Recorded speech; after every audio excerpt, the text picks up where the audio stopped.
Hi folks, hello ladies and gents. I'm sorry it's been a long time since I've said hello to you again, innit? Anyway, there's been all sorts going on. I'll show you a small bit on this radio here. I'm not fixing this radio, I'm just messing with it, to be honest. I'm playing with it. How about that then, my mate Simon? Look at that. That's a Welsh Cup, ladies and gents. It's all the way from sunny side of Wales. I'm sure it's sunny right now, because if it's all like West Yorkshire, we're having brilliant weather late. Anyway, that's a cup of my mate Simon's tea there that he sent me, and I've been drinking that tea. Oh, I've had loads of cups of it, Si. Absolutely, bloody load. And I said to myself, you know, when Simon sent me this, I said, this might be a bad thing, Danny. I said, why? Why can it be a bad thing? If someone sends you some bloody tea, what's up with you? How can it be bad if someone sends you some tea? I said, it's bad, because that'll be quality tea. Well, it'll be much better tea than you've been drinking. And if you get to like it, you've had it, pal. Because you'll have to get, you know, it's a bit like hi-fi. It's a little bit like hi-fi. I says to a friend of mine ages ago, I said, who spends thousands and thousands of pounds on his hi-fi. I said, don't you wish you could manage with a cheap Amstrad, Peter? Or a Fidelity or something? He said, yeah. I really do wish that I would have never have heard a good quality sounding hi-fi. He said, because then I would have never have known it existed and that we could get that type of sound. He said, and I'd have been happy with a small radio cassette. He said, knowing that that was the best. I said, yeah. Well, same applies to tea, same applies to radio, same applies to test equipment, same applies to your car. That's how it is, that's how we humans are. And I swear to you lads, that was full when it was full when I got that. And it's so cool, wow, hey. I think we've nearly caned it in. I think we've nearly caned it in. There's only that bit there. There's about a quarter left. Look at that. I quite like tea, folks. It's hey, that's nice. That's nice tea, that, Simon. I quite like that. I said we'll go to these in a minute. Anyway, I said I promised you I'd show you some cards, so I better do. I showed you some of those from my mate over there in Canada, Andy. The what is he now, Andy? He's the distributing agent, isn't he? He's the oh, what are you now, Andy? He's the mailing address manager, that's right. He's the mailing address manager. That's from Newfoundland, Canada. Andy Tobin, folks. If you want to send me big boxes with loads of stuff, or nothing at all, just a box with nothing in, it's quite fine. And some of the lads have done that. I said I'm going to send you some, show you some of your cards, and I'm sure going to do in this video. Simon also sent me 2 rolls of this, folks. This is solder braid, and bloody good quality solder braid. I knew it was right at the beginning. I knew it was. I knew it would be, Simon. You know, with it being no clean wick and all of that. I just knew that'd be good quality. And bloody hell, other day, I can't remember what I was doing, but I was doing some other day, and I thought, oh, put that pile away. Put that pile away a minute there, Danny, and let's go get some of that of my mate Simon's there, and compare them. Well, you know yourself, lads, that if you watch my video, I clean that. I pull it through some you know, a little bit of wire wool, and then, you know, I give it a flux then, you know, whichever them 2, white one or red one, I just pull it through some flux. Hey, it's brilliant again. Even if it's knocking on a bit. I'm not being funny, folks, but there's no need to do all like that with this. But, you know, if your kitchen floor were full of solder, this would mop it up. It's absolutely... Simon, I'm sure, would agree, it's absorbent as all, and it seems to be really gentle on, you know, I don't know, it just seems to be really good. Anyway, let's show you some of these cards. I says to some lads, I said, can you show me some cards? And some of them said, oh, it's a dump where we live. It's a dump. You don't want to see where we live. It's a dump, they said. I said, no. I said, I don't know where I live. You don't know where I live. Anyway, so while I'm going to show you some cards, I'll go scopping. You don't mind if I'm chewing, do you, while you're watching, or while you're looking at... why didn't you open this before you press the freaking camera going, you gloit?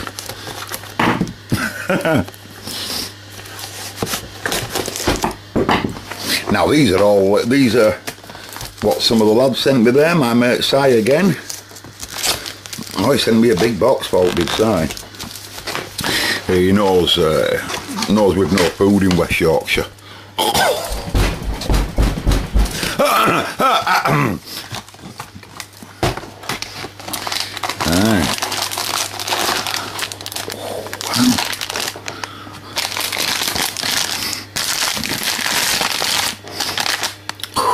I bet Simon not had any of them.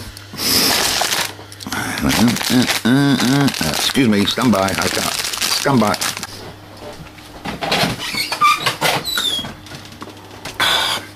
I've had to open windows, folks. It's boiling today.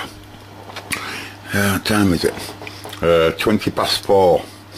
I'm making this on Sunday afternoon, Sunday early evening.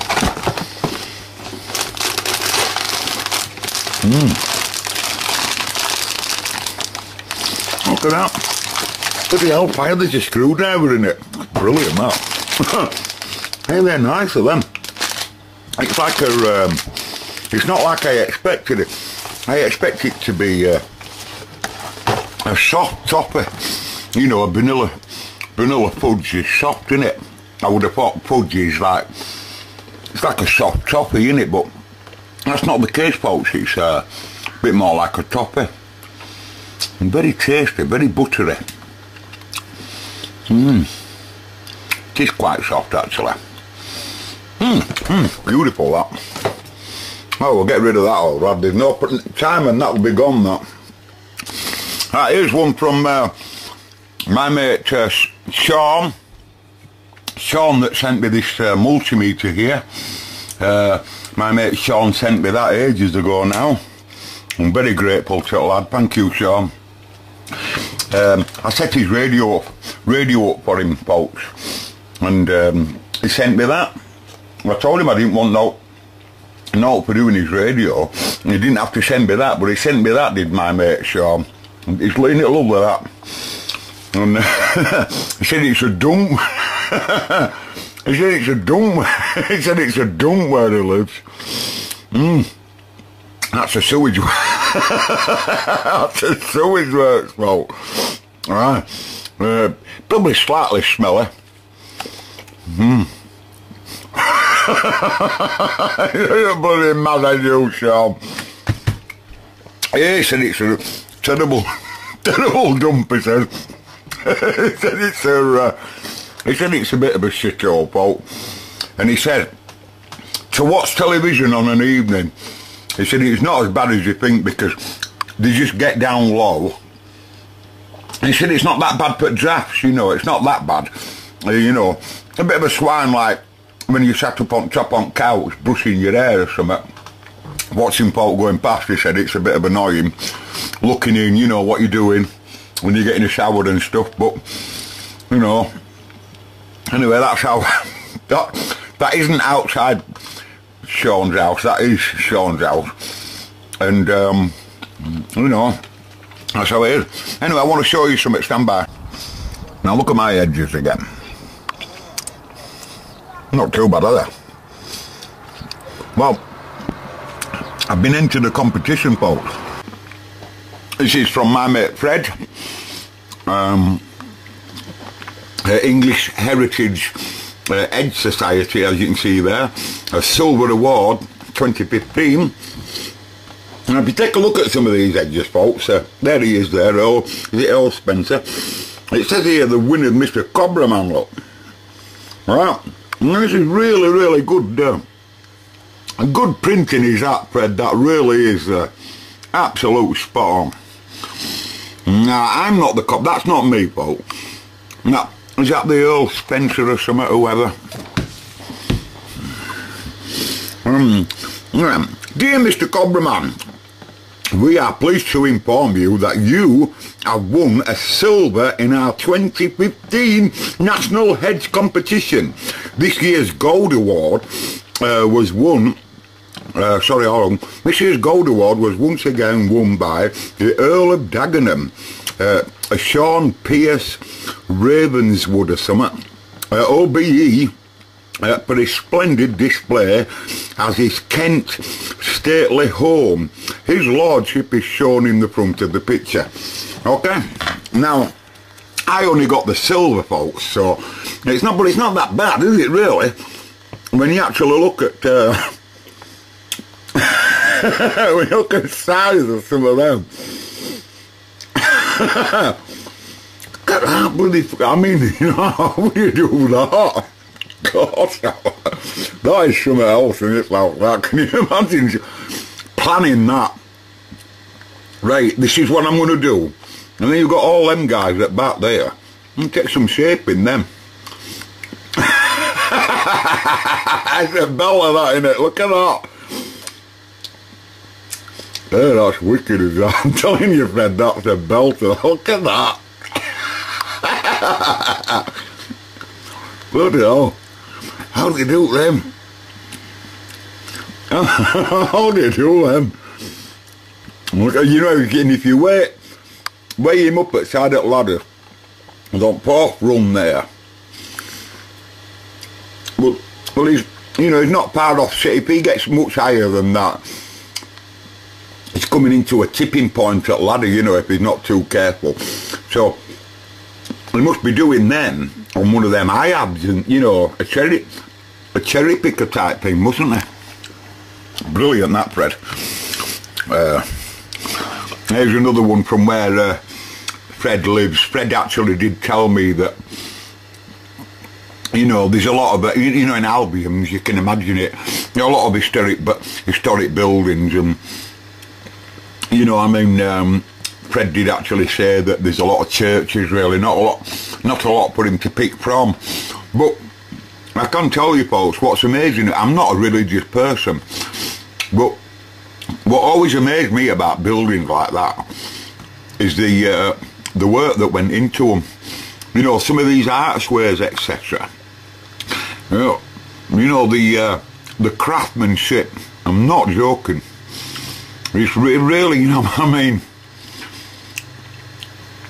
you know, a lot of different special cut stones there, folks.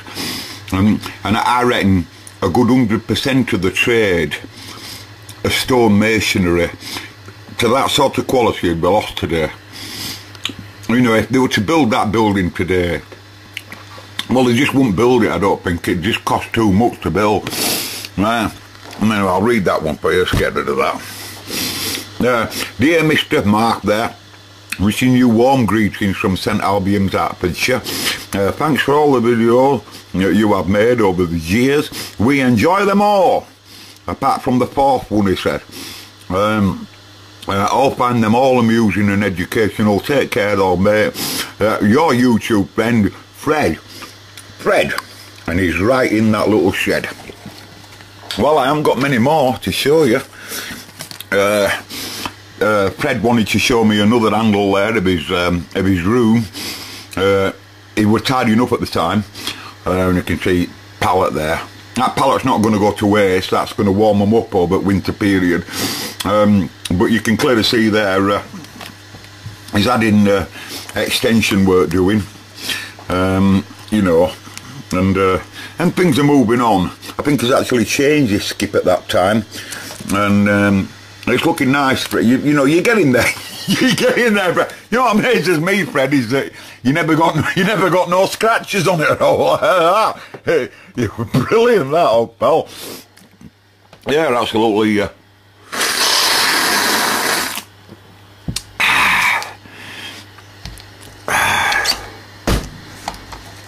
Oh wow, brilliant stuff that. what am I doing then with this? Well, you see, I'm sorry it took me a while to get rid of them folks while I was talking to you. Excuse me for that. It's because I put two in at the same time. Right, what am I doing, folks, with this? I'll try and be brief. Hey, I've had my landlord, or a representative for my landlord, in this very workshop last week. Two of them sat there. Ladies they were, two of them, and they were really entertaining. Right, now this radio, ladies and gentlemen, is a Ham International Major 120, not the UK FM version. But I got one, yeah, I thought I'd got one. Yeah, you'd say exactly the same. Major 2000 or whatever, but with stamp on. Looks identical if you look at it. But really, that's a UK FM rig, like a Rotel 240, something like that, York 863.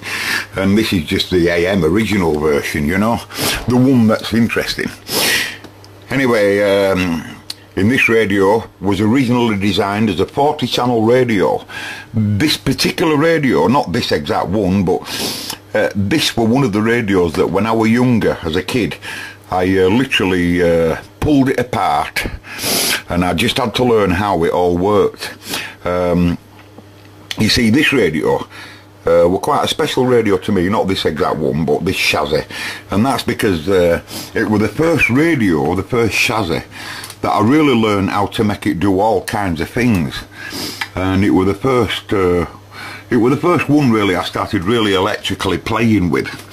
And we've got a dual conversion receiver, quite a good receiver, and you know, your average, your everyday sort of transmitter at that sort of area. Very similar how it works to many obviously other Cybernet sets, but you've got to understand originally it was a 40-channel rig, so there were none of this here originally, the FM detector, that were gone, and there were none of this other oscillator board here that you see here that would have two crystals on it normally. This exhibit would normally plug down into this hole where I've got me probe there, right? And basically all he is just one oscillator and a buffer, and switching two separate crystals in to produce two separate bands, because this particular species is 120 channel, but originally it's a 40 channel rig. So all they did was just give it a separate oscillator board, producing two separate IFs, and mixing them IFs to what were there before to produce summon difference to make it call up two new bands. In this case mid-band, sorry, in this case probably be high band and super high, because this is mid, high and super high in reality. It does say low, mid and high on the front, but in reality it's mid, high, super high. That's how they were, I'm internationals in early days.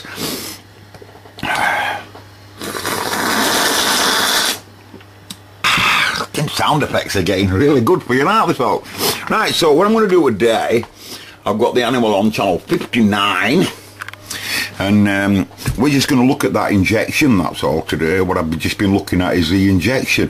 What I wanted to know is if I use this resistor here, you can see I'm not using the resistor, I'm just using the wire at one end, so I can clip my crocodile clip there and then shove it straight into the hole. Just using the wire, not really the resistor at all. The resistor's doing bugger all. Right, so and I was interested to see how much input RF it actually required to actually get it going. So what I did on purpose, I just dialed in the mixing frequency that it would normally have. And this is it. There's two frequencies being produced here. One of them, as you can see, is 20.70.5. Now notice the 0.5, because it's a 0.5 is very, very well. You know, you imagine getting that cooked. 20, that's a piece of quartz crystal cut at an exact length and exact thickness, wedged in between two pieces of wire basically, and connects in there, and the transistor makes it vibrate and oscillate and it'll oscillate then at an exact frequency. An exact frequency, and that frequency is marked on there that you can see. Now that 207005, you can clearly see there, that's not what I'm dialing in. I've got 20.00, you know, really, you know, it'd be like 70 and 5. You can see like I'm about 4 down. Now the reason for that is because of these offsets here. Can you see these two offsets? Well, it's them that are allowed. They put them there, I think they're either 10 or 20 picofarad each, and they just pull crystal around ever so slightly each one, once for one side, once for other. And they just, because that crystal can't be cut exactly spot on, so because of that there has to be some type of compensation so that they can set it dead on. So they just give it, they just pull it around with a trimmer there. So I got, he's showing us now the current, of course, the input voltage. I'm going to switch the animal into TX now. Now because that crystal's missing, there, and we're using that band right now, the animal can't TX, so it don't produce any current, as you can see. This is now monitoring its TX output power. It's in forward power, as you can see, rather than looking at anything else. It's just going to look at forward carrier, and you can clearly see there it's not producing any RF. Frequency counter is not being excited, and I'm already putting nearly 1000 microvolt of RF in at that, not modulated, that's why it's off, so the audio tone is off. But I'm putting just nearly 1000 microvolt in, just nearly that frequency, but it still ain't getting any TX. So I'll now keep dialing up the RF level, and once I go over 1000, you'll see the microvolt emblem change to millivolt. Can you see it now? So now for the first time we're actually telling the generator to produce voltage of RF basically, rather than microvoltage. So if I keep coming up in the RF level bit by bit, we should start seeing it starting drawing current. I'm coming up and up and up. You can hear attenuators getting switched on into Marconi because it's putting different pads in, what they call attenuator pads, and you can clearly see there, look, can you see my RF now starting to change, or should I say my current demand? And I'm now doing about 20 millivolt. So about 20 millivolt of RF at that point, we'll start getting it excited. Also, we should start producing some RF now. That's half a watt, 1 watt, 2 watts, 3 watts, 4 watts, 5 watts. On that frequency, 27625, that's channel 59 I band or channel 19 I band, which is right where it should be. But could you notice there that the, let me just turn it down a bit so carrier's not working its rocks off. To get that I'm using 60 millivolt there. So does it need to get it to do 1 watt? Yeah, about 1 watt there. That's about 1 watt. And I'm still seeing my frequency, and my frequency is dead on. Now the thing is, now what's the, you see, this is what I thought interesting, 27625 to produce the sum and difference. Now you know that we're putting in to get that. You can clearly see there I'm putting 20.7 because that's one of its IFs. So if I move that frequency around, you'll obviously see this change in here. This is what the KC shift activates on if you had a KC shift on it, you see. You can clearly see there, right? So the reason why I showed you that on video, folks, as you can see I'm moving around. So if I put it at where it wants it to be, where does it want to be? Or 70. No, it can't want to be up there, can it? 0.7, it'd be 0.7 I would have thought there, is it? 0.5 you carried. Yeah, so you can see it's ever so slightly off, so it's not that, it's not these two guys, folks, it'd be that trimmer that's slightly in the wrong place for input. Anyway, what I'll show you is, in old days, all we used to do, you know, when we used to convert them, we could make any 40 channel radio go anywhere we want by just literally just adding one of them transistors there and building one of them boards up and one oscillator on its own, because you'll be able to clearly see that if I give it some if I give it a different frequency now, just give it some RF so I can get it going a bit, and to do 5 watts, and then I move its frequency around, you can clearly see I can get it to go. You know, I can't say anywhere because you're still going within the IF passband of where VCO will capture, you know. But you can get it to go another band down, or another 2 bands down, or another 2 bands up, which were a big deal when I were... it was a big deal, that, folks, when everybody was just on 40s and stuff. I just wanted to show you that.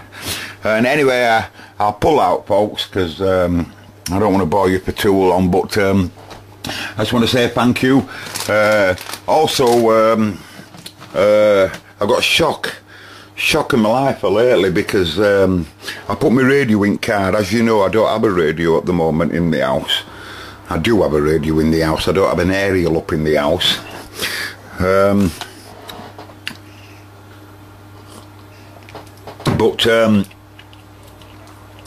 So every now and again I put my radio in car, you know, and now talking to some lads, you know, Jamal were nice to say hello to the other day. It was nice to hear you, Jamal, if you're watching, and he invited me down for a coffee and what have you, but I think I were on a mission at the time, Jamal.